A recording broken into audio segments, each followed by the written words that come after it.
আমরা সোমনাথ মন্দির থেকে যাচ্ছি দ্বারিকা ধীশ মন্দিরের দিকে, যেখানে শ্রীকৃষ্ণ দ্বারিকা নগরী আছে। সোমনাথ মন্দির থেকে দ্বারকা মন্দিরের দূরত্ব 236 কিলোমিটার। সময় লাগবে 4 ঘন্টা 36 মিনিট।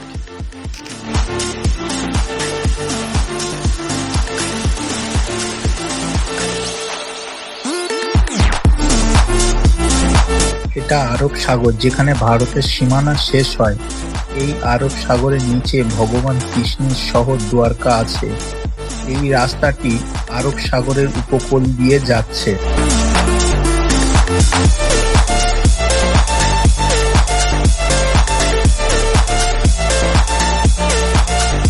আরব সাগরের উপকূলে প্রচুর টারবাইন লাগানো আছে, যাতে প্রচুর হারে বিদ্যুৎ তৈরি হয়। যে গোল গোল ঘুরছে, এগুলোকে টারবাইন বলে।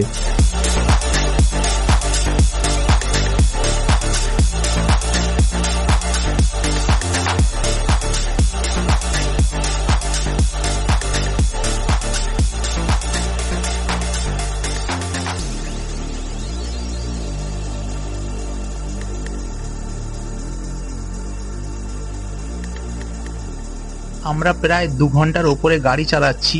এখানে 10 মিনিট রেস্ট নেব, তাই এখানে দাঁড়ালাম কিছুক্ষণের জন্য। আমার ভিডিওটা যদি আপনাদের ভালো লাগে তো একটা লাইক করতে ভুলবেন না। এটা আমি, মাই ডটার ভূমি, এটা আমার স্ত্রী মৌ।